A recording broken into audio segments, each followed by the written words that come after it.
ፍጥረተ ዓለሙ ባዶ ሆኗል። መላእክት፣ ሰዎች፣ ጅኖች፣ እንስሳቶች ሁሉም ሞተው አላህ ብቻውን ቀርቷል። ያ ቀን የአላህ ቁጣው እጅጉን አይሏል። ያ ቀን ለተጸጻቶች በሩ የሚዘጋበት ቀን ነው። ያ ቀን ሚስጥሮች ሁሉ ይፋ የሚወጡበት ቀን ነው። አዎ ያ ቀን መላእክት በፍርሃት የሚንበረከኩበት ቀን ነው። ያ ቀን የቂያማ ቀን ነው። ፍጥረተ ዓለም በደረቅ ጭርታ ተውጦ ሳለ አላህ ኢስራፊል የተባለውን መልአክ በመቀስቀስ የመሰብሰቢያ ጥሩምባውን እንዲነፋ ያዘዋል። መልአኩም ለትዕዛዙ እጅ በመንሳት ለዕለቱ የተዘጋጀውን ጥሩምባ በከፍተኛ የድምፅ ኃይል ሲነፋ ነፍስ ያለው ነገር ሁሉ ከሙታን መንደር መትመም ይጀምራሉ።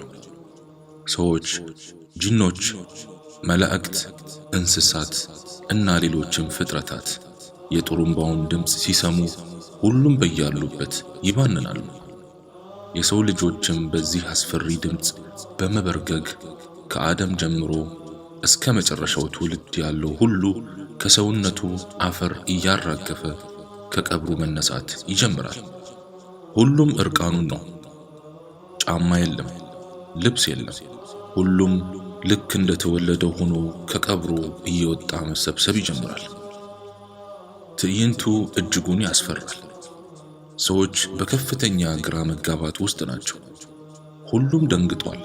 ለዘላለም ከተጋደመበት ለምን እንደተቀሰቀሰ አያውቅም። ድንጋጤው ይህን ለማስተንተን ፋታ አይሰጥም። ሁኔታው ለሁሉም ያስደነግጣል።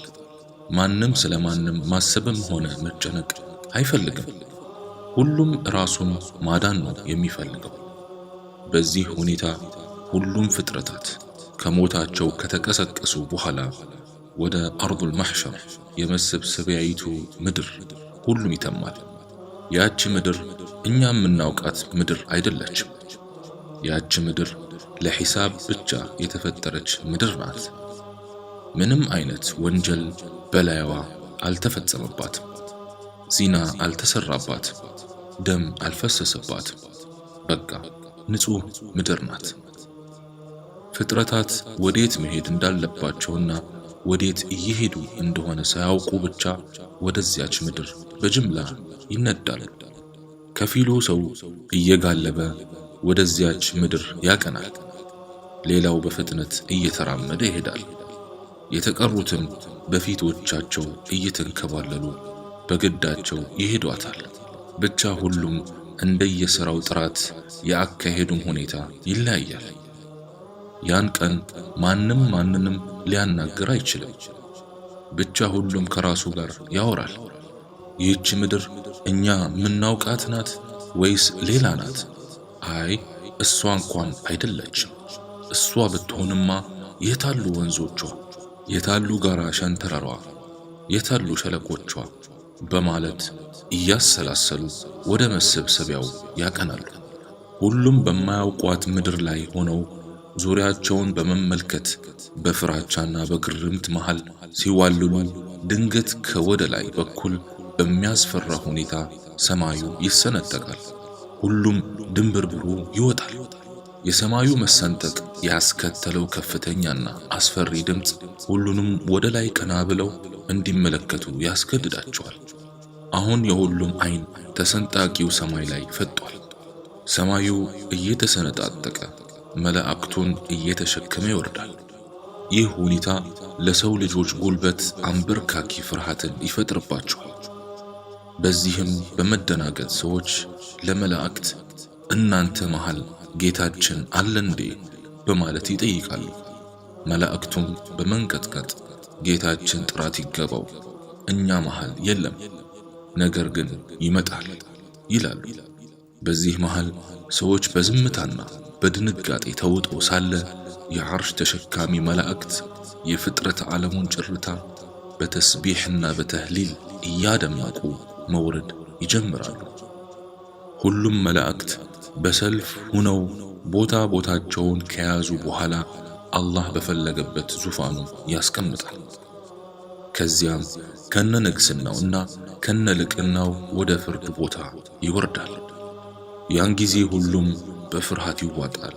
መላእክት፣ ሰዎች፣ ጅኖች፣ ሁሉም ፍርሃት ድንበሩን ያልፍባቸዋል። ማንም ምንም አይተነፍስም። አካባቢው ምንም እንኳን በብዙ ፍጥረታት ቢሞላም አላህ ሲወርድ ጭር ይላል። ከዚያም አላህ እናንተ የሰው ልጆችና ጅኖች ሆይ ከተፈጠራችሁበት ዕለት አንስቶ እስከዚህች ቀን ድረስ እኔ እናንተን ሳዳምጥና ሥራዎቻችሁንም ስመለከት ቆይቻለሁ። ዛሬ እኔን በጥሞና አድምጡ። እነሆ የሥራችሁ ውጤት የተመዘገበበት መዝገብ በእያንዳንዳችሁ ላይ ይነበብላችኋል። በዚያ መዝገብ መልካም ነገርን ያገኘ አላህን ያመስግን፣ ነገር ግን መጥፎ ነገር ያገኘ ነፍሱን እንጂ ሌላ ማንንም መውቀስ አይችልም በማለት የስብስቡን መክፈቻ ተናግሮ ፍጥረቱን በፍርሃት ይውጣል። ይህን ሲሰሙ ሁሉም ይደነግጣሉ። በድንጋጤ እንባ ከምንጩ ይደርቃል። ሰው ሁሉ ልክ እንደ ሰካራም ይዋልላል። የአላህ ቁጣ ያሸበራቸው መላእክትም ሰልፋቸውን ይዘው የሚሆነውን በፍራቻ ይጠባበቃሉ። መላእክቱ የሰው ልጆችን ዙሪያ በመክበብ መሄጃ ማምለጫ ያሳጣሉ። ፀሐይ ከሁሉም ሰው ጭንቅላት በስንዝር ርቀት ላይ ትገኛለች። ቃጠሎዋ አይሏል። የፀሐይዋ ንዳድ ብዛት ሰው አናቱ እንደፈላ ውሃ ይንተከተክ ጀምሯል። ሰው የገዛ ላቡ እንደ ወንዝ ያሰምጠው ይዞታል። ግማሹ እስከ ቁርጭምጭሚቱ፣ ከፊሉ እስከ ጉልበቱ፣ ከፊሉ እስከ ወገቡ፣ ሌላው እስከ አንገቱ። ብቻ አካባቢው በሰዎች ላብ አስፈሪ ማዕበልን ፈጥሯል። ምንም ጥላ የሚባል ነገር የለም። ቦታው እልም ያለ በረሃና ለጥ ያለ ሜዳ ነው። ሰው በዚህ አንተክታኪ የፀሐይ ንዳድ ውስጥ ሳለ ከወደ አላህ በኩል አንድ ጥሪ ይመጣል። ያን ጥሪ ረሱል የኔ ጣፋጭ ዓለይሂ ሰላቱ ወሰላም ሲገልጹት ያምርባቸዋልና አንድ አፍታ ከሳቸው ጋር ልተዋችሁ። ጥላ የሚባል ነገር በማይኖርበት ቀን አላህ ሱብሓነሁ ወተዓላ 7 ሰዎችን በራሱ ጥላ ስር ያስጠልላቸዋል። አንደኛ ፍትሃዊ መሪ፣ ሁለተኛ አላህን በማምለክ ያደገ ወጣት፣ ሶስተኛ ዘወትር በመስጂዶች ላይ ልቡ የተንጠለጠለ ሰው፣ አራተኛ ሁለት ለአላህ ብለው የተዋደዱና ከተለያዩም ለሱ ብለው የሚለያዩ ሰዎች፣ አምስተኛ ባለጸጋና ቆንጆ ሴት ለሐራም ስትጠራው አላህን እፈራለሁ ያለ ሰው፣ ስድስተኛ በቀኙ ሲመጸውት ከግራው የሚደብቅ በቅንፍ ውስጥ ሙኽሊስ፣ ሰባተኛ ብቻውን አላህን አስታውሶ የሚያለቅስ ሰው። ያን ቀን እነኚህ 7 አይነት ሰዎች ከዚያ ሐሩር ይድናሉ። በዚህ ሁኔታ ነው እንግዲህ አላህ ሱብሓነሁ ወተዓላ ለኔ ልቅና ብለው የተዋደዱ የታሉ ዛሬ ጥላ በሌለበት ቀን ጥላዬ ስር አስጠልላቸዋለሁ ብሎ ከፍጥረታት መካከል የሚጣራው። አሁንም ሁሉም ቦታ ቦታውን ይዟል። ጥላ ቃል የተገባለትም ከንዳዱ ተርፎ በዐርሽ ጥላ ስር ተጠልሏል። ሌላው የፀሐይቱን እማይቻል ሐሩር በጸጋ ተቀብሎ አናቱን እያንተከተከ ትርምሱ መላቅጡን አሳጥቶታል።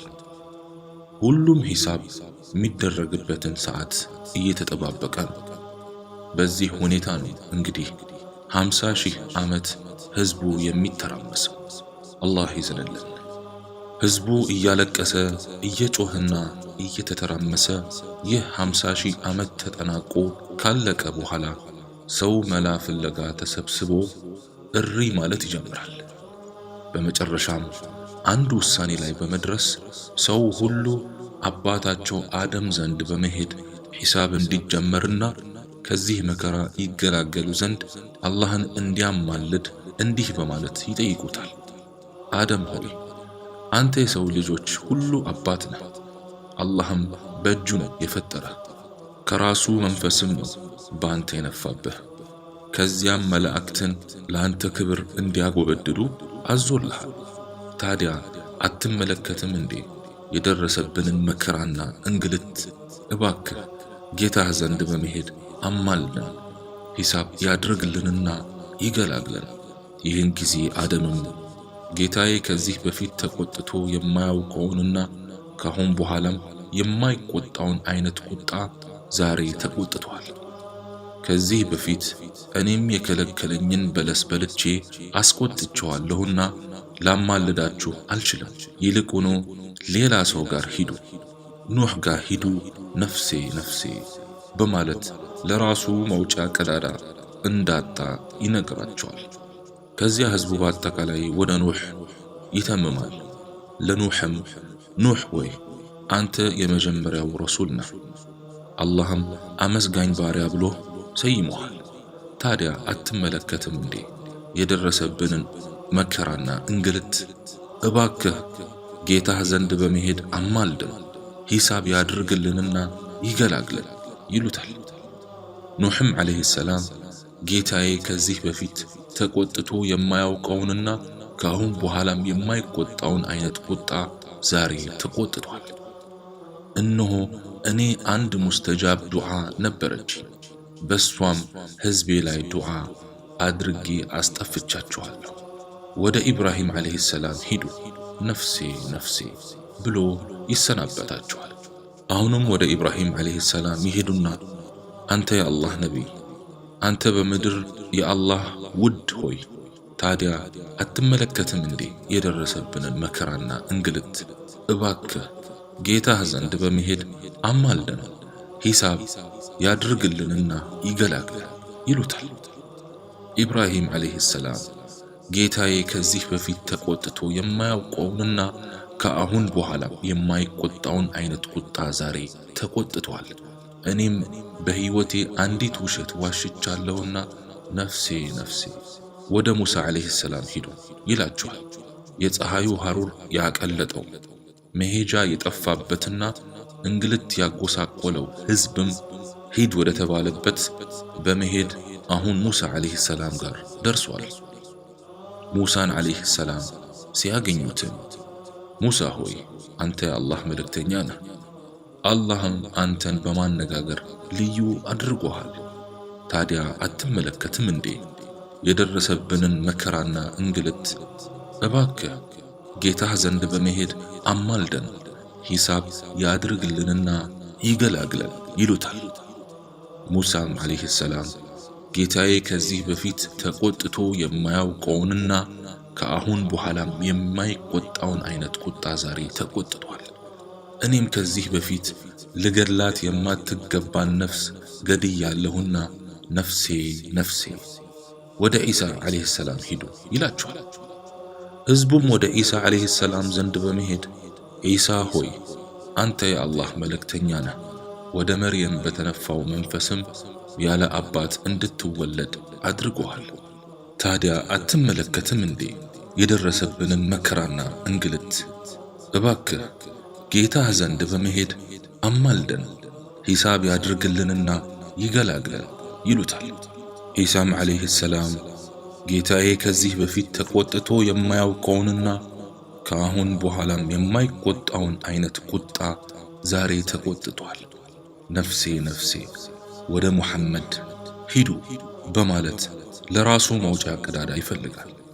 በመጨረሻም የሰው ዘር በአጠቃላይ ወደ ውዱ ሙሐመድ፣ ወደ አዛኙ ሙሐመድ፣ ወደ አስተዋዩ ሙሐመድ፣ ወደ ክብሩ ሙሐመድ ይተማሉ።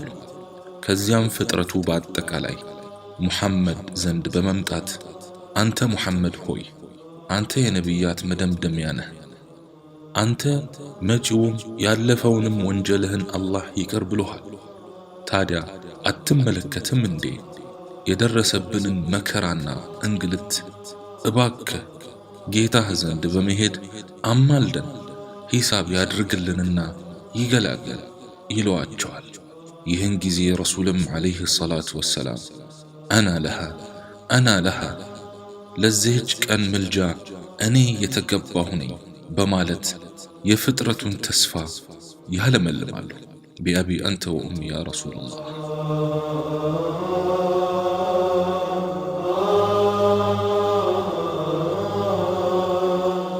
በመቀጠልም የክብር ባለቤትና የፍቅር ተምሳሌት የሆኑትን ነቢይ አላህ ዘንድ በመሄድ ከዙፋኑ ስር በግንባራቸው ተደፍተው አላህ በሚያመነጭላቸው ለየት ባለ ውዳሴ አዛኙን አላህን ማወደስ ይጀምራሉ።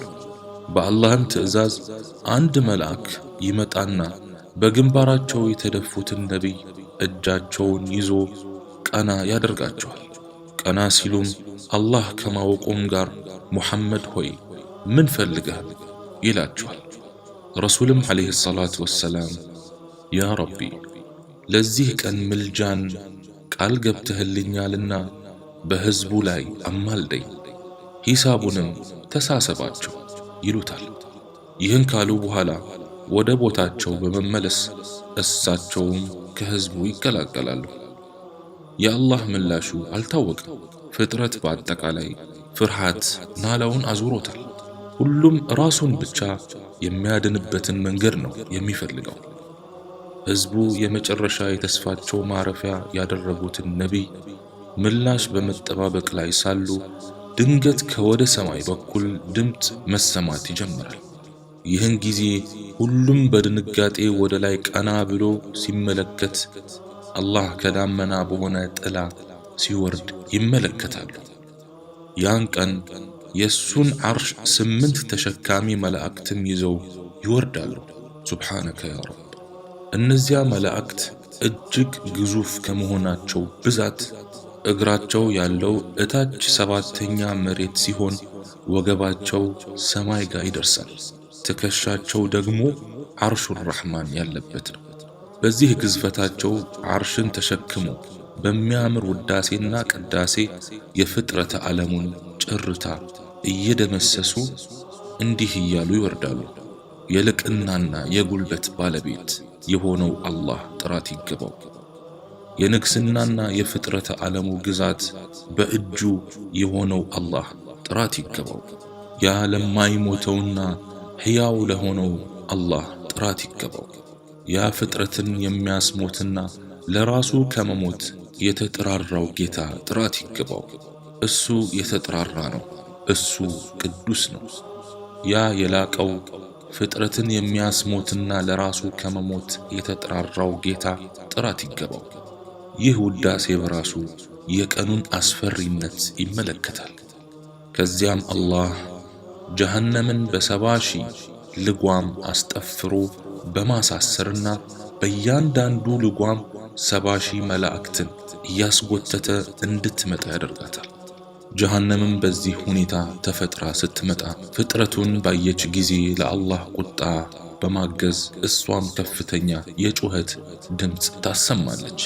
ልጓሟን ከያዙት መላእክቶች ልታፈተልክም ትቃረባለች።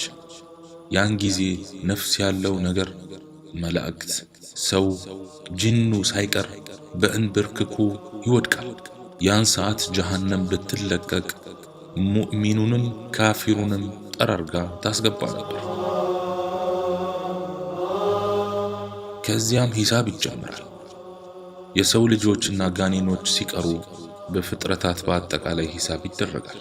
በእንስሳት፣ በአውሬዎች፣ ቀንድ ያላት ቀንድ አልባዋን የወጋቻት ሳይቀር ሂሳብ በማድረግ እንድትበቀላት ይደረጋል።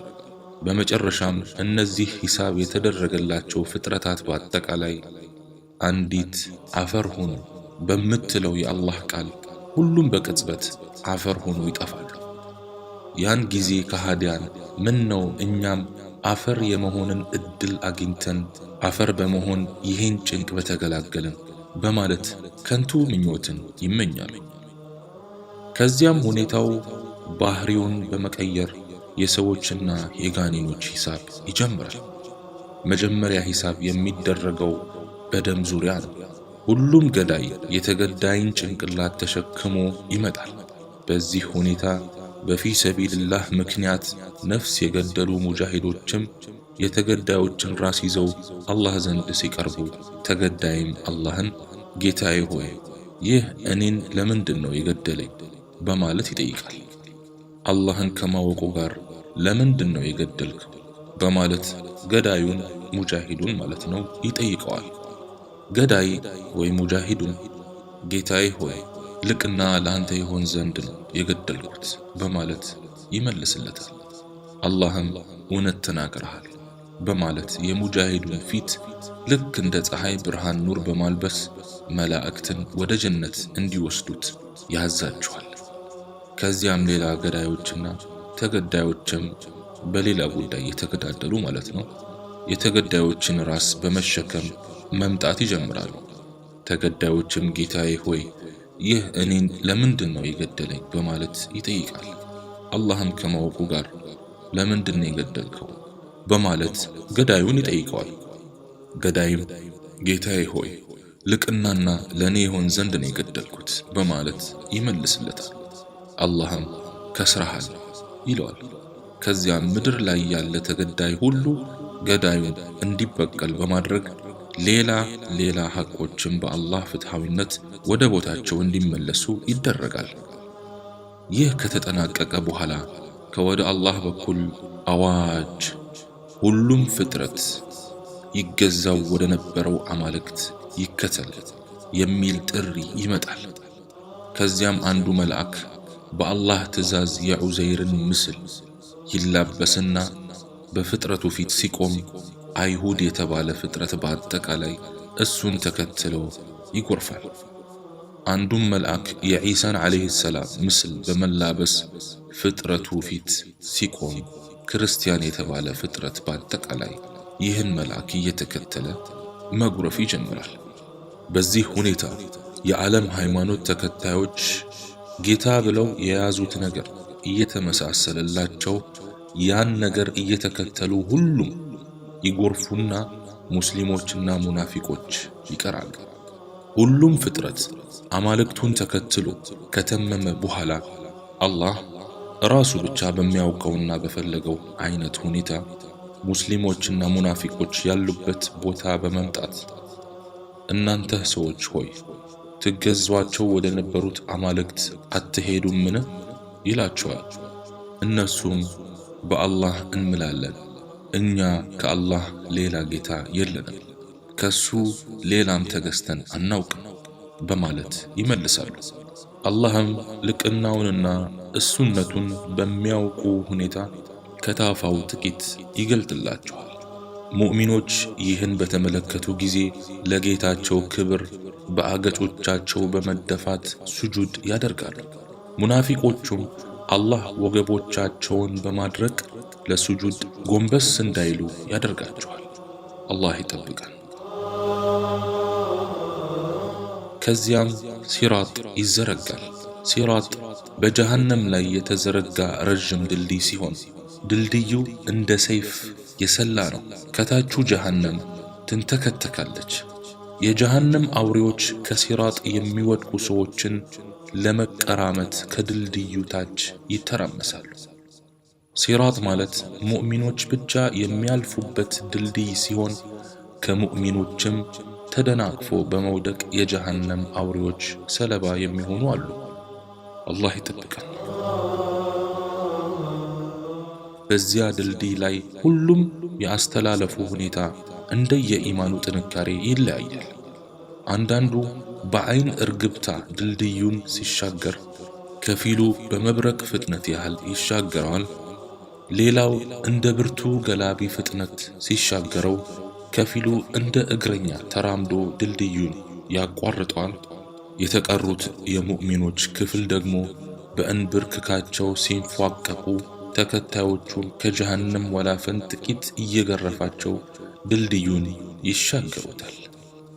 ይህ ሲሆን ረሱል ዓለይሂ ሰላቱ ወሰላም ድልድዩ ጫፍ ላይ ሆነው ኡመታቸውን እያዩ ጌታዬ ሆይ ሰላም አውርድ፣ ጌታዬ ሆይ ሰላም አውርድ ይላሉ። የተቀሩት ከድልድዩ እየተደናቀፉ በአፍጢማቸው በመውደቅ የጀሃነም ሰለባ ይሆናሉ። አሁን ሙእሚኑ ከሙናፊቁ ተለይቷል። ሁሉም የሲራጥን ድልድይ ተሻግረው ጉዞ ወደፊት ቀጥሏል። የፍጥረቱ ብዛት ከቁጥር ጣሪያ የናረ ነው። የሁሉም ነቢያት ኡመቶች አሉ። ሲራጥን ተሻግረው የጀነት ደጃፎች ላይ ደርሰዋል። ነገር ግን የጀነት በሮች በአጠቃላይ ዝግ ናቸው።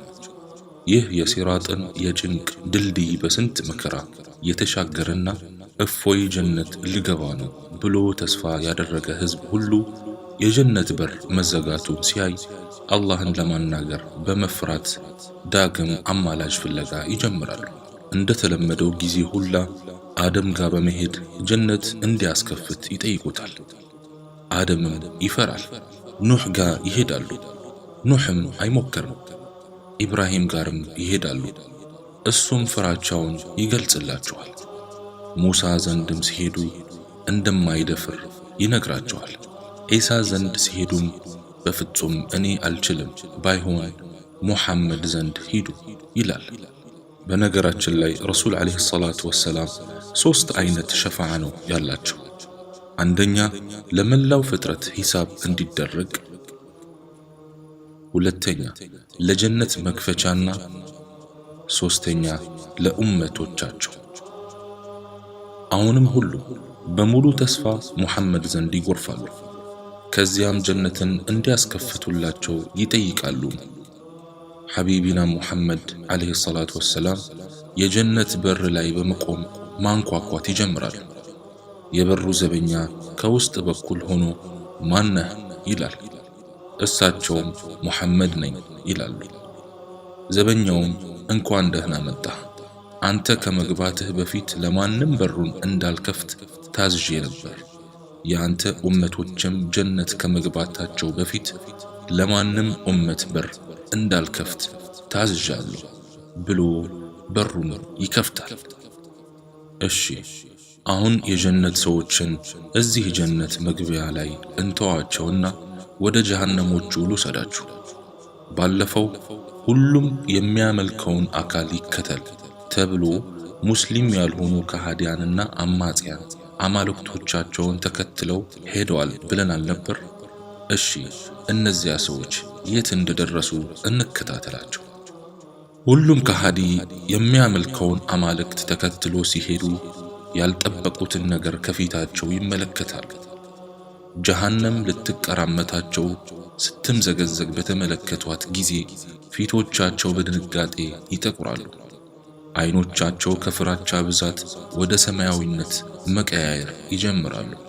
ሰውነቶቻቸው በፍርሃት በመራመድ መነፋፋት ይጀምራሉ። ቆዳዎቻቸው መሻከር ይጀምራሉ። በመጽሐፎቻቸው የሰፈረላቸውን የኃጢአት ዝርዝር በተመለከቱም ጊዜ ዋ ጥፋቴ እያሉ ይቆጫሉ። በጭንቀት ትካዜ ይዋልላሉ። ተስፋቸውም ይሟጥጣል። ፍርሃት ራሳቸውን ከቁጥጥራቸው ውጭ ያደርጋቸዋል። አንገቶቻቸውን በማቀርቀር አይኖቻቸው በማዋለል እየሰረቁ ወደሚገቡበት ጀሃነም ይመለከታሉ። ይህን ሲመለከቱም ለአላህ እጅ በመንሳት ጥፋተኝነታቸውን በማመን ይጮኻሉ። ይሁን እንጂ ያ ቀን የፍርድ ቀን ብቻ ስለሆነ ጥያቄያቸው ውድቅ ይደረጋል። በዚህ ሁኔታ ሙጅሪሞቹ ጥፋተኝነታቸውን አምነው በእንብርክካቸው በመንፏቀቅና በሰማያዊው እውር አይኖቻቸው ማፍጠጥ ይጀምራሉ። ያን ቀን ልቦቻቸው ይዋልላሉ፣ አያስተውሉም። አፎቻቸው ይንቀጠቀጣሉ፣ መናገር ይሳናቸዋል። ዝምድናዎች ይቆራረጣሉ፣ ማንም ስለማንም አያሳስበውም። ያን ቀን የውሃ ጥም እረፍት ይነሳቸዋል። ነገር ግን አይጠጡም፣ ይራባሉ፣ ምግብ አያገኙም፣ እርቃናቸውን ናቸው፣ አይለብሱም።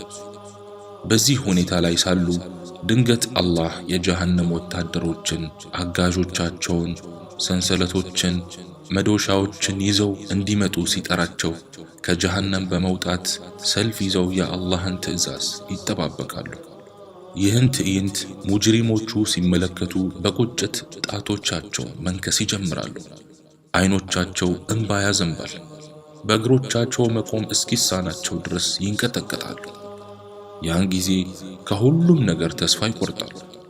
ከዚያም አላህ ለጀሃነም ወታደሮች ያዟቸው፣ እጆቻቸውን ከአንገቶቻቸው ጋር ጠፍሯቸው፣ ከዚያም በያዛችሁት ሰንሰለት እሰሯቸው ይላል። አላህ ይጠብቃል።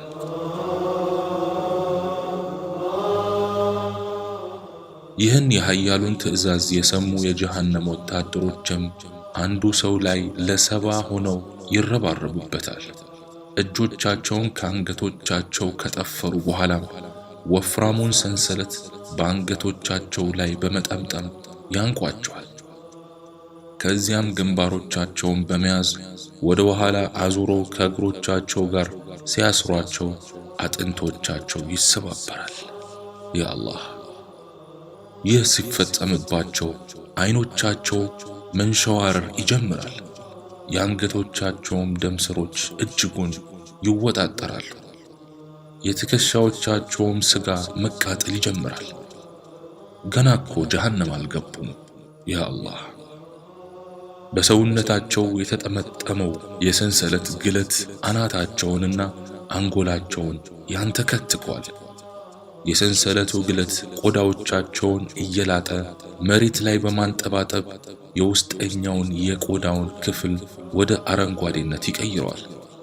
በአንገቶቻቸው ላይ የተጠመጠሙባቸው ሰንሰለት የትከሻቸውን የማጅራታቸውንና የአንገቶቻቸውን ስጋ አንጠፍጥፎ መሬት ላይ በማራገፍ ከንፈሮቻቸውንና የፊት ቆዳቸውን ልጦ ጥርሶቻቸውን ያንጋጥጣል። ከዚያም ከፍተኛ የሙቀት ኃይልን የተሸከመው ንፋስ የጀሃነምን ወላፈን ይዞ ወደ ሙጅሪሞቹ መንፈስ ሲጀምር እንፋሎቱ በደም ስሮቻቸው ዘልቆ በመግባት ውስጣቸውን ያደርቀዋል። በዚህ ሁኔታ ላይም ሳሉ በአላህ ትዕዛዝ የጀሃነም ወታደሮች ለሙጅሪሞቹ ከጀሃነም የመጣ ጥቁር በጣም የሚገማ እጅግ ከርዳዳ በጣም የጋልና ተራራ ላይ ቢጣል ተራራውን የሚያቀልጥ የሆነን ልብስ ያለብሷቸዋል። ከዚያም አላህ ለወታደሮቹ ወደ መዘውተሪያዎቻቸው ውሰዷቸው በማለት ትዕዛዝ ያስተላልፋል። የጀሃነም ወታደሮችም ከመጀመሪያው ሰንሰለት በላይ ረጅም የሆነና እጅግ ጠንካራ የሆነ ሰንሰለት በማምጣት ሙጅሪሞቹን እርስ በርስ ጀርባና ፊት እያደረጉ በማሰር በአፍጢሞቻቸው እየጎተቷቸው በጀሃነም በር ላይ አምጥተው ያሰልፏቸዋል። ከዚያም መላእክት ይህች በርሷ ታስተባብሉባት የነበራችሁት እሳት ናት፣ ይህ ፊት ትሉ እንደነበራችሁት ድግምት ነውን? ወይስ እናንተ አታዩምን? ግቧት፣ ታገሱም ወይም አትታገሱ በእናንተ ላይ እኩል ነው። የምትመነዱት ትሰሩት የነበራችሁትን ፍዳ ብቻ ነው ይሏቸዋል። ከጀሃነም በር ላይ በቆሙ ጊዜም የጀሃነም በሮች በአጠቃላይ ይከፈታሉ፣ ግርዶሿም ይገለጣሉ። ይህን ጊዜ ጀሃነም ትንተከተካለች፣ ወላፈኗ ቀጠናውን ያናገዋል። ከዚያም ልክ የከዋክብትን ብዛት የሚያክል ፍንጣሪ ከወደ ጀሃነም በኩል በመውጣት በከፍተኛ ፍጥነት ወደ ላይ መፈናጠር ይጀምራል። ከዚያም ይህ ፍንጣሪ ወደ ላይ ከወጣ በኋላ ተመልሶ ጀሃነም ደጅ ላይ በቆሙት ሙጅሪሞች ራስ ላይ መዝነብ ይጀምራል። ያን ጊዜ ጸጉሮቻቸው እየነደዱ መነቃቀል ይጀምራሉ። ከዚያም ጀሃነም በዘግናኝና በአስፈሪ ድምጿ የእሳት ሰዎች ኑ ወደኔ፣ የእሳት ሰዎች ኑ ወደኔ፣ በጌታዬ ልቅና እምላለሁ፣ እኔ ነኝ ምበቀላችሁ በማለት ትጮኻለች። ከዚያም ቀጠል አድርጋ ስለሱ ቁጣ የምቆጣና ለጠላቶቹ መበቀያ ያደረገኝ ጌታ ምስጋና ይገባው። ጌታዬ ሆይ በግለቴ ላይ ግለትን ጨምርልኝ፣ በጉልበቴ ላይም ጉልበትን ጨምርልኝ ትላለች። ከዚያም ከውስጧ ሌላ መላእክት ይወጡና በጅምላ እየሰበሰቡ ሙጅሪሞችን ወደ ጀሃነም በአፍጢማቸው መወርወር ይጀምራሉ። ከውጭ በኩል ወደ ጀሃነም ሲወረወሩ ከጀሃነም ጥልቀት የተነሳ የጀሃነምን ተራራ ሊደርሱ 70 ዓመት ይፈጅባቸዋል። ያ አላህ! ልክ የጀሃነምን ከፍተኛ ቦታ ላይ እንደወደቁም ከግለቱ ብዛት በአንድ ጊዜ 70 ቆዳ ይቀያየርላቸዋል። ልክ እዚያ ተራራ ላይ በአፍጢማቸው ሲደፉ በመጀመሪያ የሚበሉት ዘቁም የተባለን ምግብ ነው። ዘቁም እጅግ ትኩስ የሚለበልብ ምግብ ሲሆን ምሬቱን ለመግለጽ ይከብዳል፣ እጅጉን እሾሃማም ነው። ይህን ምግብ አግኝተው እሱን ማኘክ ሲጀምሩም መላእክትም አጥንት ሰባሪ የሆነ ምት በመምታት ከተራራው ላይ ወደ ሸለቆ ይወረውሯቸዋል። ከተራራው የጀሃነምን ዝቅተኛ ክፍል እስኪደርሱ ድረስ 70 ዓመትን ይፈጅባቸዋል።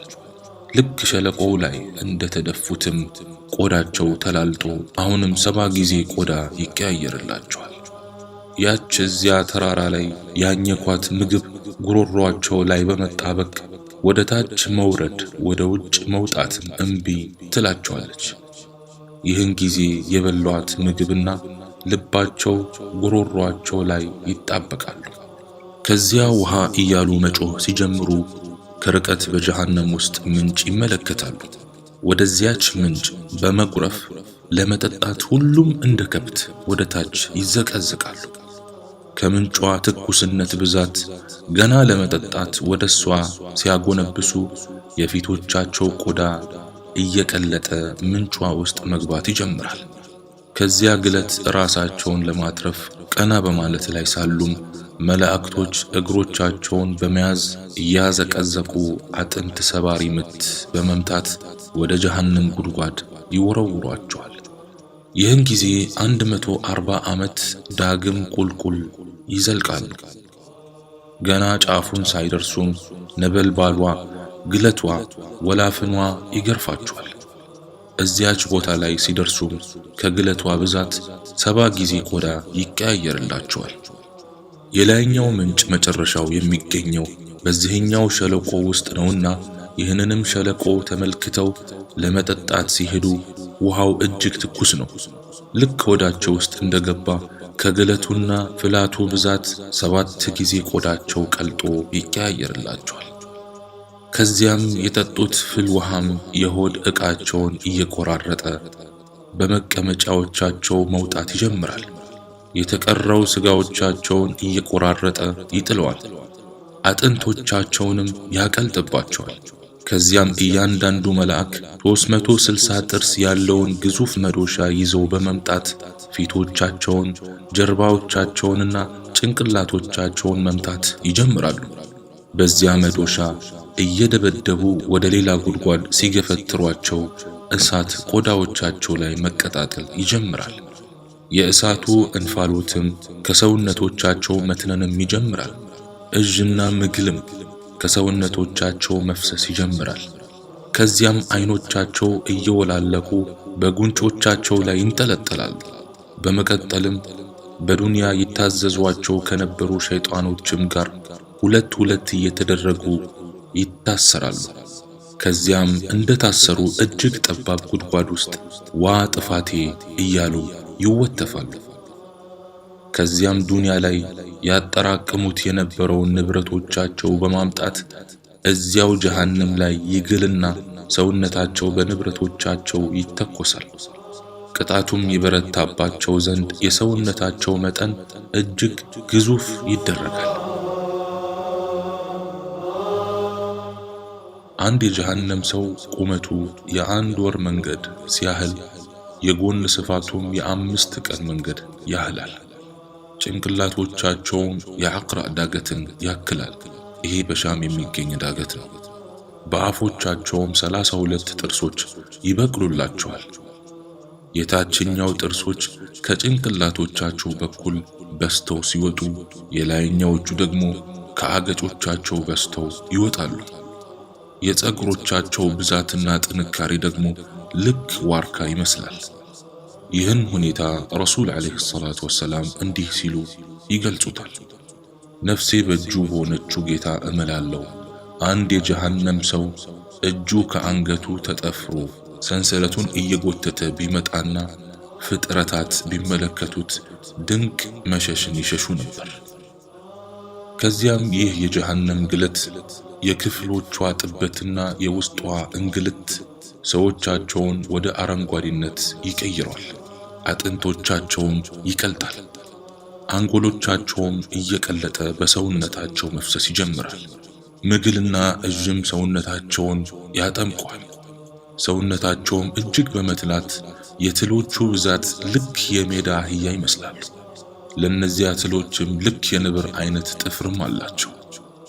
በዚህ ዘግናኝ ጥፍሮቻቸው በሙጅሪሞቹ ሰውነት በመሰካት ስጋቸውን ገንጥለው ይወጣሉ።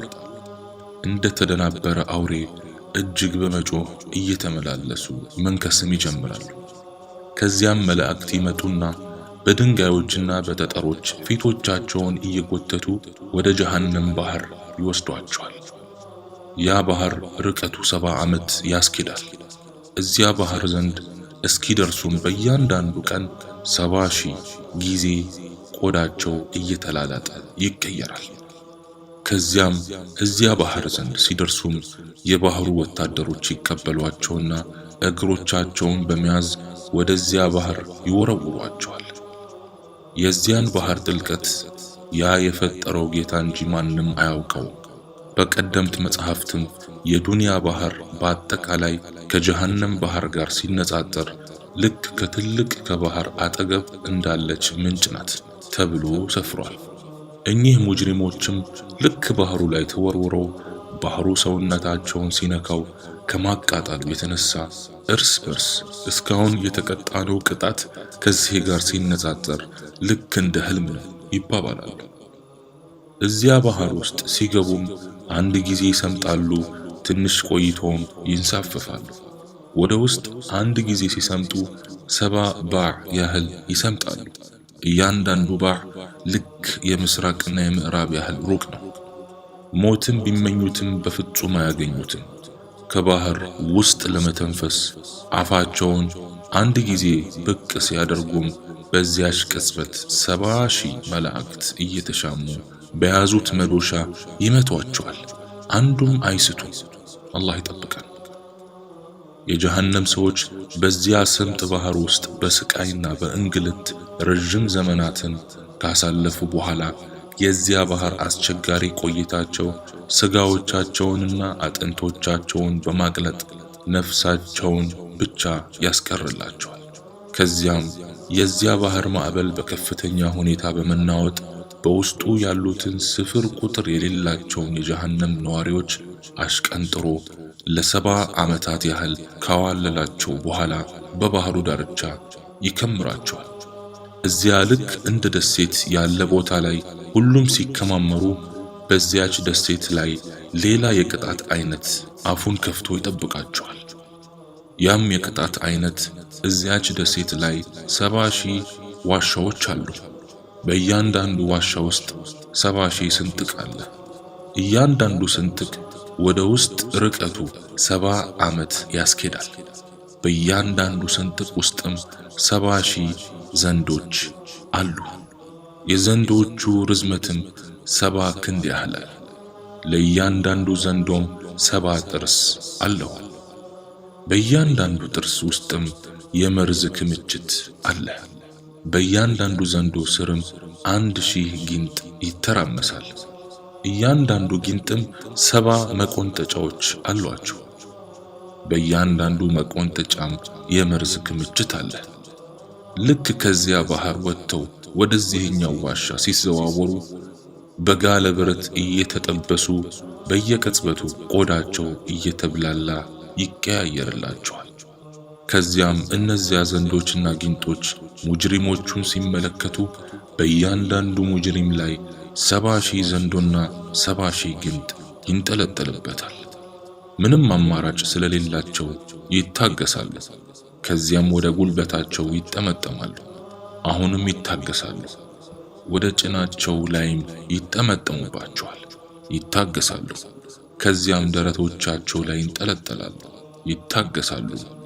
ከዚያም በአንገቶቻቸው በምላሶቻቸውና በጆሮዎቻቸው እየተተራመሱ ሲመጡባቸው ሰሚ የሌለውን ጩኸት ይጀምራሉ። ዘንዶቹ ስጋዎቻቸውን እየበጣጠሱ ደሞቻቸውን ሲመጡ ጊንጦቹ ደግሞ በሰውነቶቻቸው እየተንጠለጠሉ አካላቸውን በመበሳሳት ስጋዎቻቸውን እየቆራረጡ ይጥላሉ። ከዚያም ተመልሰው ወደ እሳት ሲገቡ ለ70 ዓመት ያህል የእሳቱ ስሜት አይሰማቸውም። ለምን እንደማይሰማቸው ታውቃላችሁ? የዘንዶዎቹና የጊንጦቹ መርዝ ህመም እሳቱን ያስረሳቸዋል። በዚህ ሁኔታ ላይ ሳሉ የረሃብ ጅራፍ እጅጉን ይገርፋቸውና ምግብ እንዲሰጣቸው መጮህ ይጀምራሉ። ይህን ጊዜ መላእክት ወሊማ የተባለን የምግብ አይነት ይዘውላቸው ይመጣሉ። ወሊማ ከብረት በላይ ጠንካራ የሆነ ምግብ ነው። ቢያኝኩት መሰባበር እምቢ ይላቸውና እሱን በመጣል እጆቻቸውን መብላት ይጀምራሉ። እሱን በልተው ሲጨርሱ ክንዶቻቸውን መብላት ይጀምራሉ። ከዚያም እስከ ትከሻዎቻቸው ድረስ ይበላሉ።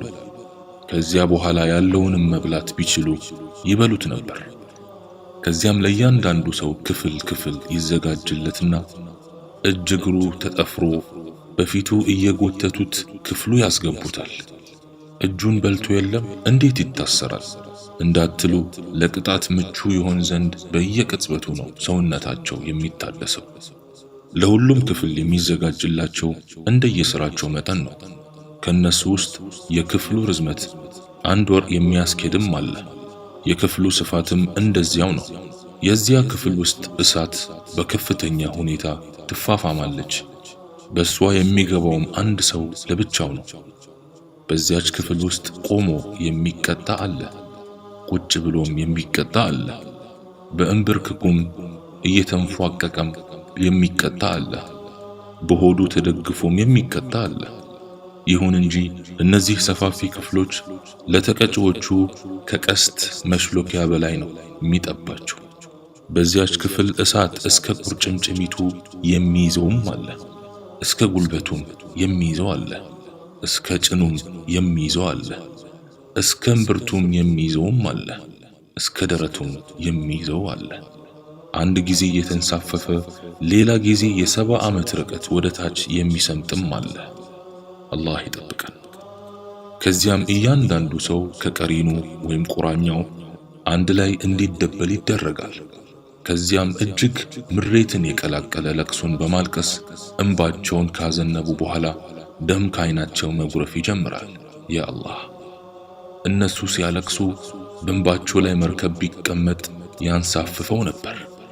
በዚህ ሁኔታ ላይ ሳሉ ሐሽር የተባለ የጥሪ አይነት ከጀሃነም ከከፍተኛው ቦታ ይስተጋባል። ሁሉም ይሰበሰባሉ። ከዚያም ዱንያ ላይ አስከታይ የሆኑና ተከታይ የሆኑት እርስ በርስ መወቃቀስ ይጀምራሉ። ተከታዮቹም እኛ ዱንያ ላይ ለእናንተ ተከታዮች ነበር፣ እስቲ ከዚህ ቅጣት አድኑን ይሏቸዋል። አስከታዮቹም ሁላችንም እዚሁ ነን፣ አላህም በባሮቹ መካከል ፍትሃዊ ፍርድን ፈርዷል፣ ዞር በሉልን ከዚህ ይሏቸዋል። ተከታዮቹም ራሳችሁ ዞር በሉ ከዚህ፣ እናንተ አይደላችሁ እንዴ ለዚህ ያበቃችሁን? ጌታችን ሆይ ለዚህ እንግልት ያበቁንን ቅጣት ላይ ቅጣትን ጨምርላቸው ይላሉ። አስከታዮቹም አላህ ቢመራን እንመራችሁ ነበር፣ አሁን ጩኸንም ታግሰንም ያው ነው፣ መሸሻ የለንም ይላሉ። ከዚያም የጀሃነም ሰዎች ይሰበሰቡና እረኑ የጀሃነም ወታደሮች ጋር ሄደን ለአንድ ቀን እንኳን ቅጣቱ እንዲቀንስልን አላህ ዘንድ ያማልዱን ዘንድ እንማጸናቸው ይባባላሉ። ከዚያም የጀሃነም ወታደሮች ዘንድ በመሄድ ጌታችን ለአንድ ቀን ያህል እንኳን ቅጣትን ያቃልልልን ዘንድ ለምኑልን ይሏቸዋል። ከዚያም ወታደሮቹ 70 ዓመት ያህል ዝም ይሏቸውና ዱንያ ላይ መልእክተኞቻችሁ በግልጽ ማስረጃ መተውላችሁ አልነበር እንዴ ይሏቸዋል። ሙጅሪሞቹም አዎን ይላሉ። ወታደሮቹም ተጣሩ፣ የካህዲያን ጥሪ ጥመት እንጂ ሌላ አይደለም ይሏቸዋል። ይህን የወታደሮቹን መጥፎ ምላሽ በተመለከቱም ጊዜ የወታደሮቹ አዛዥ ለሆነው ማሊክ ሆይ እባክህ ጌታ እንዲገድለንና ከዚህ መከራ እንዲገላግለን ለምንልን ይሉታል። ማሊክም ዱንያ የቆየችበትን ያህል ዘመን ዝም ይላቸውና እዚህ ውስጥ ለዘላለም ዘውታሪዎች ናችሁ ይላል። የማሊክን መልስ ያላስደሰታቸው ተቀጪዎች ጩኸታቸውን ወደ አላህ ያዞሩና ጌታችን ሆይ ከጀሃነም አውጣን፣ ከዚህ በኋላ ወደ ክህደት ብንመለስ እኛ በዳዮች ነን ይላሉ። አላህም 70 ዓመት ያህል ዝም ይላቸውና ወራዶች ሆናችሁ በውስጧ እርጉ፣ አታናግሩኝ ይላችኋል። ከዚያም መላእክቱ ይዘዋቸው ወደየቦታቸው በማተራመስ ይመልሷቸዋል። ከዚያም በእያንዳንዱ ቀን አንዲት ዳመና መምጣት ትጀምራለች። ያች ዳመና አንድ ጊዜ በመብረቋ ስታንጸባረቅባቸው አይኖቻቸው ይሟሽሻሉ። ነጎድጓዱም ሲጮህ ወገቦቻቸው ይሰባበራሉ። ሌላ ጊዜም ያች ደመና ቀጠናውን ጽልመት ስታለብሰው ማንም ማንንም አያዩም። ወታደሮቿንም ማየት ይሳናቸዋል። ይህች ደመናም እናንተ የጀሃነም ሰዎች ሆይ ምን እንዳዘንብላችሁ ትፈልጋላችሁ ብላ ትጠይቃችኋለች። እነሱም ቀዝቃዛ ውሃን አዝንቢልን ይሏታል። ዳመናዋም አንድ ጊዜ የራስ ቅሎቻቸውን የሚከሰክስ የድንጋይ ናዳ ስታዘንብባቸው፣ ሌላ ጊዜም ነበልባልን የቀላቀለ እጅግ ፍል ውሃ እያዘነበች በመሃልም የብረት ስብርባሪዎችን ትቀላቅላለች። በሌላ ጊዜም እባቦችን፣ ጊንጦችን፣ እጅና ትላትሎችን ታዘንብባቸዋለች።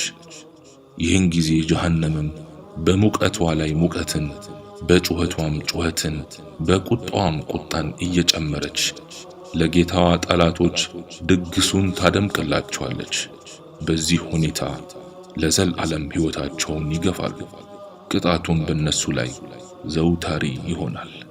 አላህ ይጠብቀን። ምንም እንኳን ብዙ ለመዘርዘር ብሞክርም ገና ከጀሃነም ድግስ 1% እንኳን አልደረሱም።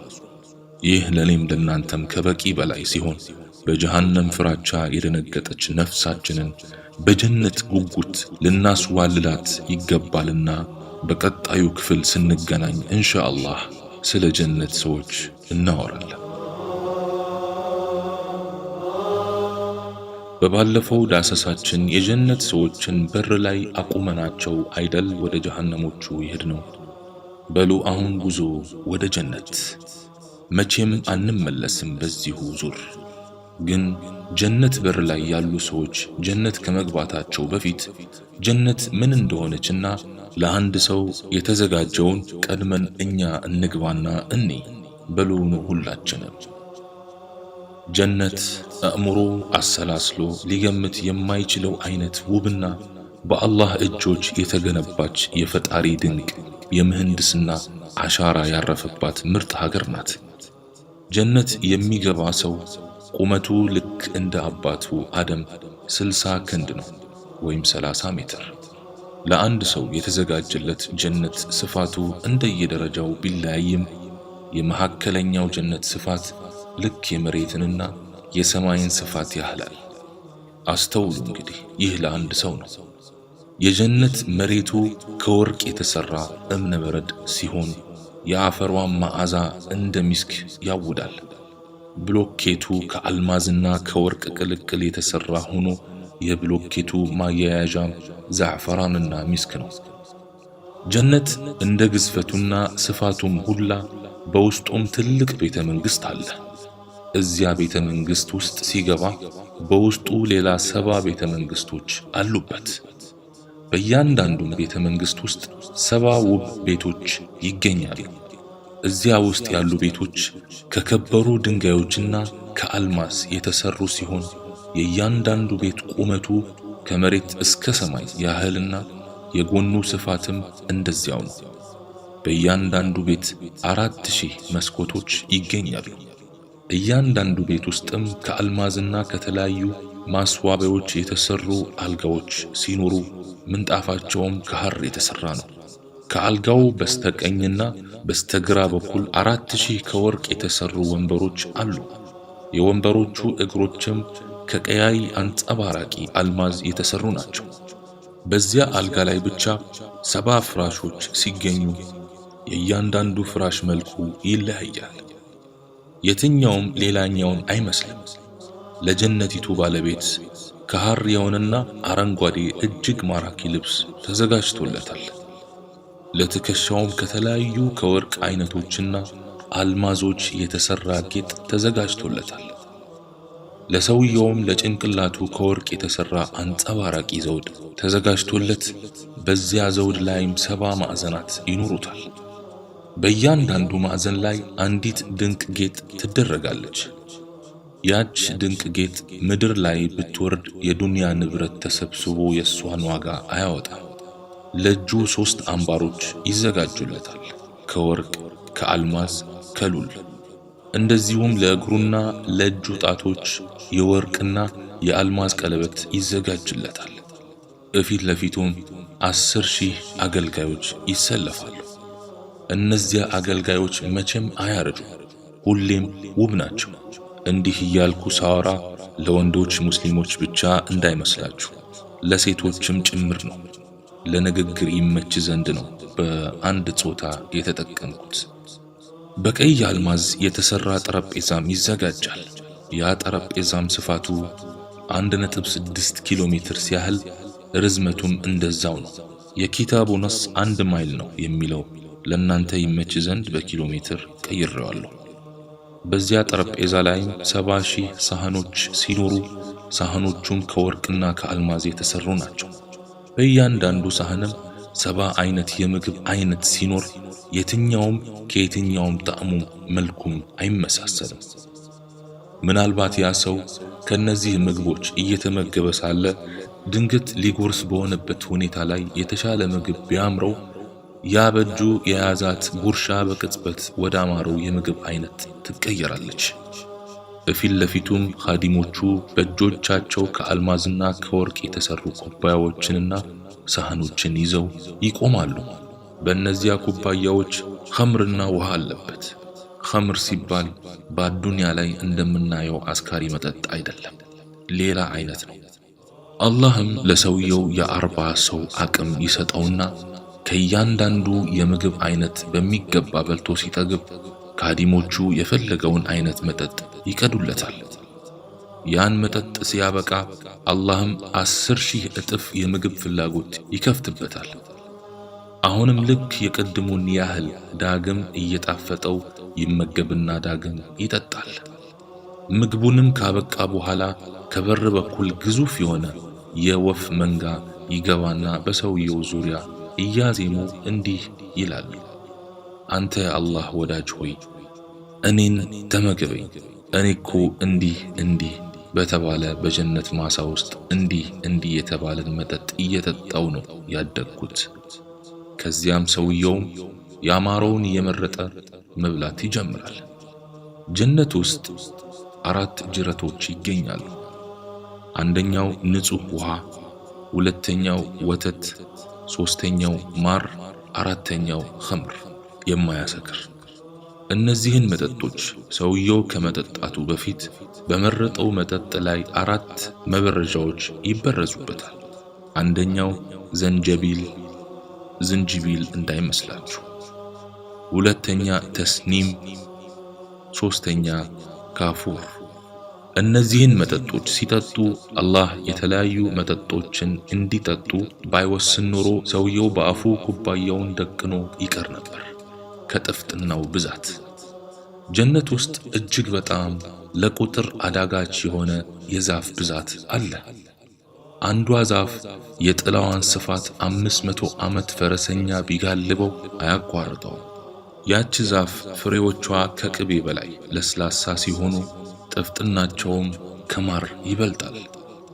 የጀነት ዛፍ ቅርንጫፉ ወደ ታች ያዘቀዘቀ ሲሆን ስሩ ደግሞ ወደ ላይ ነው። ፍሬዎቿን ለመቅጠፍ እጅግ ምቹ ናቸው። በአንዷ ዛፍ ላይ ብቻ 70,000 አይነት ፍራፍሬዎች ይበቅልባታል። እያንዳንዱ ፍራፍሬ ከሌላው በጣዕምም በመልክም ይለያያል። ሌሎች ዛፎችም ይገኛሉ። እነዚያ ዛፎች የተለያዩ የሐር ማጌጫ ልብሶችንና ሽቶዎችን ያበቅላሉ። ከነዚህ ዛፎች ውስጥ ደግሞ አንድ ግሩምና የግዝፈትን ጫፍ የደረሰች ግዙፍ ዛፍ ትገኛለች። ያች ዛፍ አንድ ፈረስ ጋላቢ 700 ዓመት ቢጋልባት ጥላዋን ማቋረጥ አይችልም። ከዛፏ ታችም ጅረት ይወርዳል። በዚያች ዛፍ እጅግ ብዙ ቅርንጫፎች አሏት። በእያንዳንዱ ቅርንጫፍ ስር ትላልቅ ከተሞች ይገኛሉ። የአንዱ ከተማ የጎኑ የቁመቱም ስፋት 1000 ማይል ያህላል። በእያንዳንዱ ከተማ መካከል ያለው ርቀትም የምስራቅና የምዕራብን ያህል ርቀት ነው። የሰልሰቢል ምንጭ ውሃም ከዚያች ዛፍ ውስጥ ነው የምትመነጨው።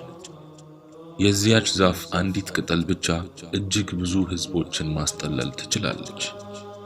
ጀነት ውስጥ ሑረል ዐይኖችም አሉ። አንዲት ሑረል ዐይን በባህር ላይ ትንሽ ምራቋን ጠብ ብታደርግ ዱንያ ላይ ያለው ባህር በአጠቃላይ ማርማር ይል ነበር። የሷ አንድ ዘለላ ጸጉር ወደ ዱንያ ብቅ ቢል ኖሮ ከጸጉሯ ኑር ብዛት ፀሐይ ትደበዝዝ ነበር። በአጠቃላይ ስለ ሑረል ዐይን ተዘርዝሮ አያልቅም። ግን ደስ የሚለው ሙእሚን ሴቶች የሑረል ዐይኖች እመቤቶች ናቸው። በአጭሩ ይህን ያህል ስለ ጀነት ምንነት ከዳሰሰን እስቲ አሁን ደግሞ በር ላይ ያሉትን ሰዎች እናስገባቸው። እነዚህ ቁጥር ስፍር የሌላቸውና የቂያማ ዕለት እንግልት ያንቃቃቸው ሰዎች ልክ ጀነት ሲከፈት ሁሉም የወጣትነት ዕድሜው ላይ ይደረግና ወደ ተመደበለት የጀነት ስፍራ ላይ ያለምንም ግፊያ ያቀናል።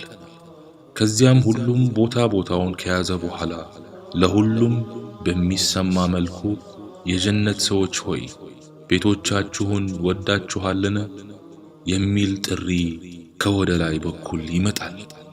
የጀነት ሰዎችም አዎ ወላሂ ጌታችን የክብር ቤት ውስጥ አስገብቶናል፣ ከሷ ቅያሪም አንፈልግም፣ የጌታችንንም ጉርብትና ወደናል ይላሉ።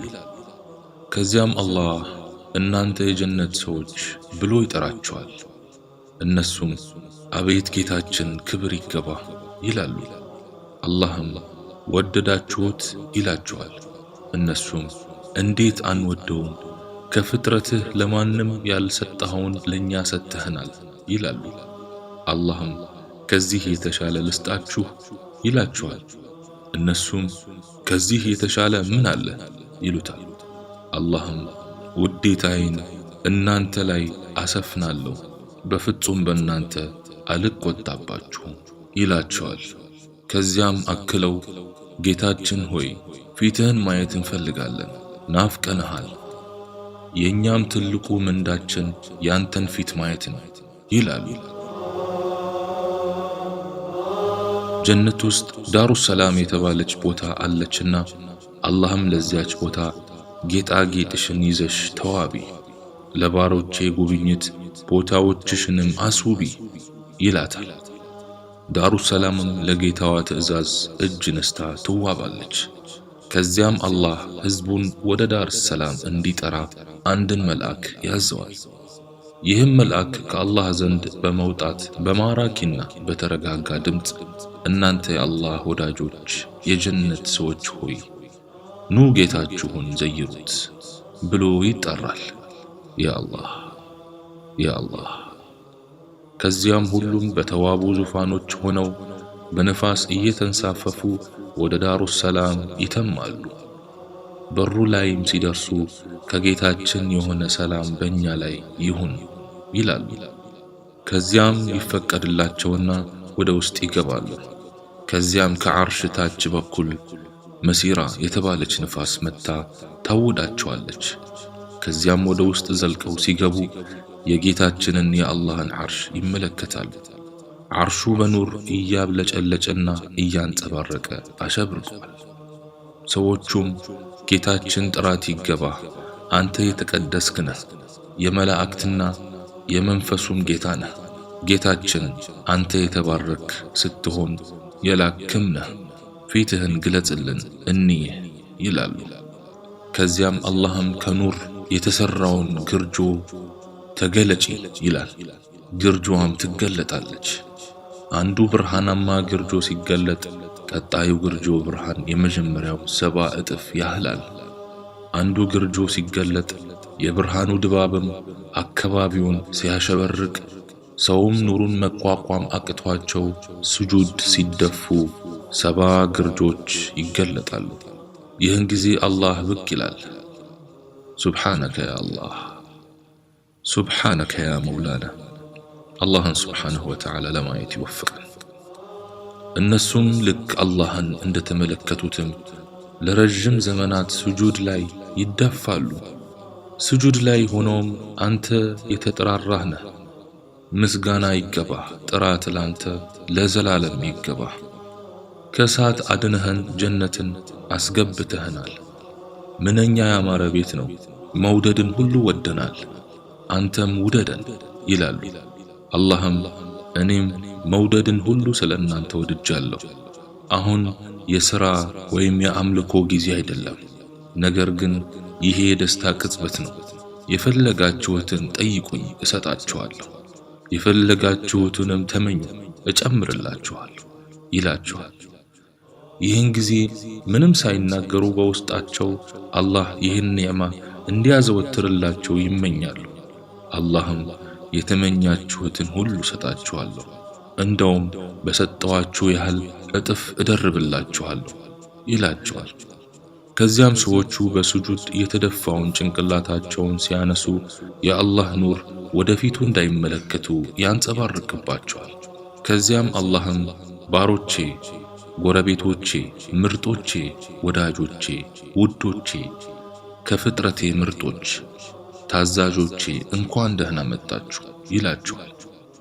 ከአላህ ዓርሽ ፊት ለፊት ከኑር የተሰሩ ሚንበሮች፣ ዙፋኖችና ምንጣፎች ይዘጋጁና አላህም ኑ እንደየክብራችሁ ደረጃ ተቀመጡ ሲል ጊዜ መጀመሪያ ረሱሎች ይመጡና በሚንበሮቹ ላይ ይቀመጣሉ። ከዚያም ነቢያቶች ይመጡና በዙፋናቸው ላይ ይሆናሉ። ከዚያም ደጋግ የአላህ ባሮች ይመጡና በተዘጋጀላቸው የክብር ቦታ ይቀመጣሉ። በመቀጠልም በፊት ለፊታቸው ከኑር የሆነና አንጸባራቂ ማዕድ ይዘረጋላቸዋል። ከዚያም አላህ ለአገልጋዮቹ ባሮቼን መግቧቸው ይላቸዋል። በመቀጠልም በእያንዳንዱ ማዕድ 70,000 ከወርቅና ከያቁት የተሰራ ሳህን ይደረደራል። በእያንዳንዱም ሳህንም 70 የተለያየ የምግብ አይነት ይደረግበታል። ከዚያም አላህ ብሉ ባሮቼ ይላቸዋል። ከዚያም በደንብ በሚገባ ከበሉ በኋላ ምግቡ በጣም ጣፍጧቸው እርስ በርስ አሁን የበላነው ምግብ እዚያ ጀነት ውስጥ ካለው ጋር ሲነጻጸር ያ ምግብ እንደ ህልም ነው ይባባላሉ። ከዚያም አላህ ለአገልጋዮቹ ባሮቼን አጠጧቸው ይላቸዋል። ሁሉም ልክ መጠጡን አጣጥመው ከጠጡ በኋላ እርስ በርስ አሁን የጠጣነው መጠጥ ጀነት ላይ ካለው ጋር ሲነጻጸር ያኛው እንደ ህልም ነው ይባባላሉ።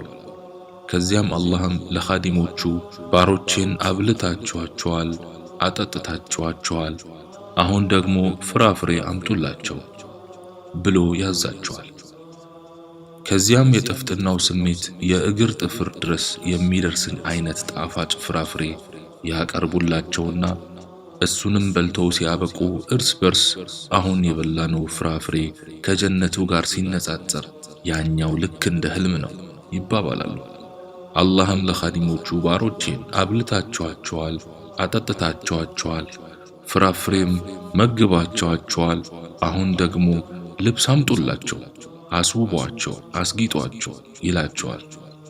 ከዚያም ልብሶችንና የክብር ጌጦችን አምጥተው ያለብሷቸዋል።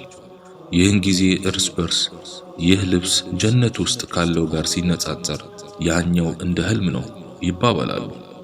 በዚህ ሁኔታ ሙእሚኖች ጌታቸው ዘንድ እየተዝናኑ ሳለ አንዲት ቀዝቃዛ ነፋስ ከወደ ዓርሽ በኩል ወደ እነሱ መንፈስ ትጀምራለች። መልኳ ከበረዶ በላይ የነጻ ሲሆን ቅዝቃዜዋ መዓዛዋን ይልቅ እንዲያውድ አድርጎታል። ሁሉንም በመዓዛዋ በማከናነብ ጠረናቸውን ሙሉ በሙሉ ትቀይረዋለች። ከዚያም ንፋሷ ፊት ለፊታቸው ላይ ያለውን ማዕድ ጠራርጋ በማንሳት ቦታውን ንጹህ ታደርገዋለች። ከዚያም ዳግም አላህ የፈለጋችሁትን ጠይቁኝ እሰጣችኋለሁ፣ የፈለጋችሁትንም ተመኙ እውን አደርግላችኋለሁ ይላቸዋል። ሙእሚኖቹም ያ አላህ እኛ ውዴታህን እንሻለን ይላሉ። አላህም እኔ ስለእናንተ ወድጃለሁ ይላቸዋል። ይህ ጊዜ ዳግም በግንባራቸው ስጁድ ይወርዱለታል። አላህም ቀና በሉ ዛሬ እኮ የምንዳ ቀን ነው እንጂ የዒባዳ ቀን አይደለም ይላቸዋል።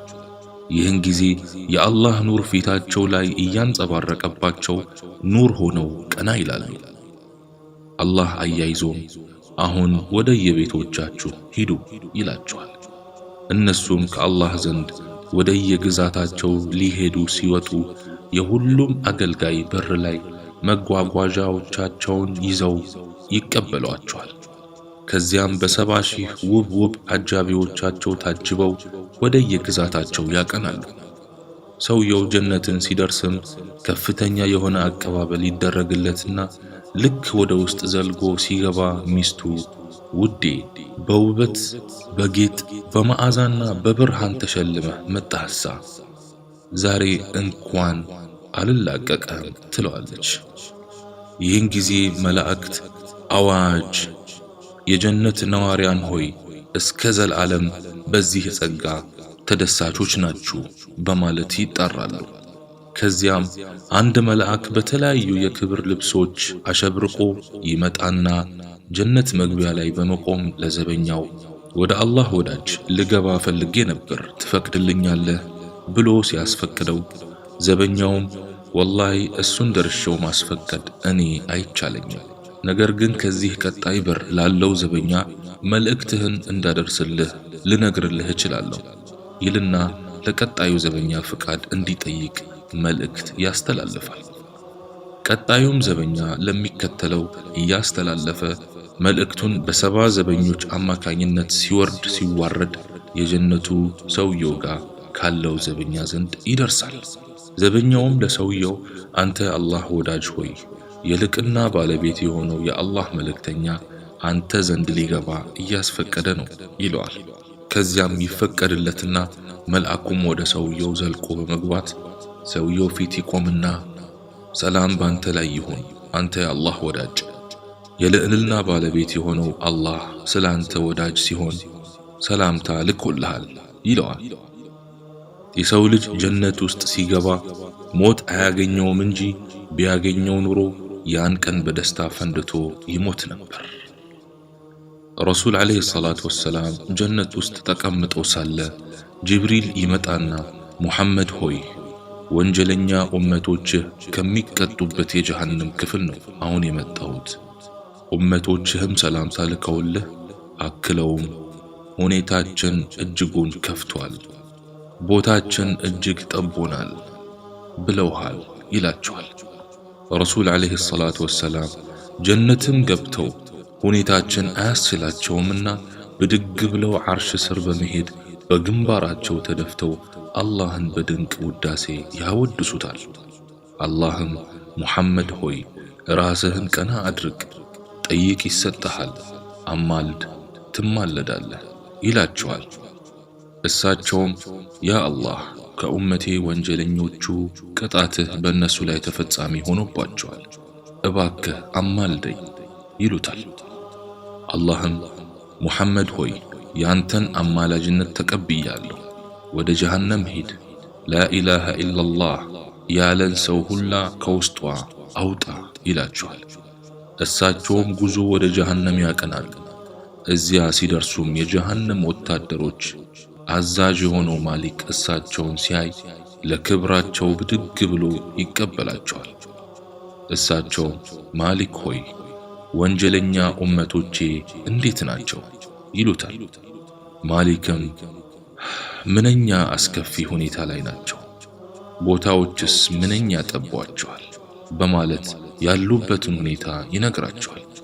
ይህን ጊዜ ረሱልም ዓለይሂ ሰላቱ ወሰላም በሩን ክፈትና የጀሃነምንም ክዳን አንሳ ይሉታል። ማሊክም በሩን ከፍቶ ልክ የጀሃነምን ክዳን ሲያነሳ ኡመት ሁሉ የረሱልን ፊት ሲመለከት ያ ረሱላላህ እሳት እኮ ቆዳዎቻችንን አቃጠለን፣ ጉበቶቻችንም ተቃጠሉ እያሉ በለቅሶና ጩኸት ቦታውን ይረብሻሉ። ከዚያም በረሱል ትዕዛዝ ከጀሃነም ላኢላሃ ኢላላህ ያለ ሁሉ እንዲወጣ ይደረጋል። ከጀሃነም ሲወጡ ልክ የደረቀ የእሳተ ገሞራ አለት ይመስላሉ። ከዚያም ሁሉም ከጀነት ጎን በምትገኘዋ ነህሩል ሐይዋን በምትባል ውሃ ውስጥ እንዲገቡ ይደረግና እዚያ ውስጥ ሲገቡ የጀሃነም ምልክት ከሰውነቶቻቸው ላይ ሙሉ በሙሉ ይወገዳል። ከዚያም ሁሉም ወደ ጀነት እንዲገቡ ሲደረግ ካፊሮችም ዋ ጥፋታችን ምን ነበር እኛም ሙስሊሞች ሆነን በነበረ እያሉ ይጸጸታሉ። በመቀጠልም ነቢያቶች፣ ሙእሚኖች፣ መላእክቶች በጠየቁት መሰረት ለሁሉም የአማላጅነት እድል ይሰጠውና አላህም ለመላእክቶች ወደ ጀሃነም ሂዱና የአንድ ዲናርን ያህል ኸይር ነገርን ያገኛችሁበትን ሰው ሁሉ ከሷ አውጡ ይላቸዋል። መላእክትም እጅግ ብዛት ያለውን ኸልቅ ከጀሃነም ያወጡና አላህ ዘንድ በመሄድ ጌታችን ሆይ ካዘዝከን አንዱንም ሳናስቀር አውጥተናል ይላሉ። አላህም ለመላእክት ወደ ጀሃነም ተመለሱና የዲናር ግማሽ እንኳን ኸይር ያለውን ሰው ሁሉ አውጡ ይላቸዋል። እዚህ ጋር ልብ እንበል፣ ሙስሊሞችን ብቻ ነው። መላእክትም እጅግ ብዙ ኸልቅ ከውስጧ ያወጡና ወደ ጀነት ያስገባሉ። ከዚያም ለአላህ ጌታችን ሆይ ካዘዝከን አንዱንም ሳናስቀር አውጥተናል ይላሉ። አላህም ወደ ጀሃነም ዳግም ተመለሱና የሰናፍጭ ያህል ኸይር ያለውን ሰው ከውስጧ አውጡ ይላቸዋል። መላእክትም እጅግ ብዙ ኸልቅ ከውስጧ ያወጡና ወደ ጀነት ያስገባሉ። ከዚያም ለአላህ ጌታችን ሆይ ካዘዝከን አንዱንም ሳናስቀር አውጥተናል ይላሉ። ከዚያም አላሁ ሱብሓነሁ ወተዓላ እንዲህ ይላል፣ ነቢያቶች አማልደዋል፣ ሙእሚኖችም አማልደዋል፣ መላእክትም አማልደዋል። አሁን የቀረው የአርሐሙ ራሒሚን ሸፋዓ ብቻ ነው ይላል። በመጨረሻም ጀሃነም ውስጥ ምንም አይነት ኸይር ያልሰራን ሰው በአጠቃላይ ሙስሊም በመሆኑ ብቻ ከጀሃነም ያወጣቸዋል። ልክ ተቀጣጥሎ የጠፋ ከሰል ይመስላሉ ከጀሃነም ሲወጡ። ወዲያም ወደ ጀነት በራፍ ይወሰዱና እዚያ ጋር በምትገኘው ነህሩል ሐይዋን በምትባለው ውሃ ውስጥ እየተነከሩ ልክ ሉል መስለው ይወጣሉ። ከዚያ ውሃ ውስጥ ይወጡና በግንባሮቻቸውም ላይ አልጀሃነሚዩነ ዑተቃኡ ረሕማን ሚነናር ተብሎ ይጻፍባቸዋል። ጀሃነማውያን የአርረሕማን ነፃ ወጪዎች። በመጨረሻም ጀነት ውስጥ ሁሉም ገብተው ዘላለማዊ ሕይወታቸውን ለዘላለም ማጣጣም ይጀምራሉ። ያ አርሐሙ ራሒሚን አላህ የጀነት ሰዎች ያድርገን። አላህ ሱብሓነሁ ወተዓላ በጀሃነም እሳት ሳይቀጣን የጀነት ሰዎች ያድርገን። ያ አላህ። ወሰላሙ ዓለይኩም ወረሕመቱላሂ ተዓላ ወበረካቱሁ።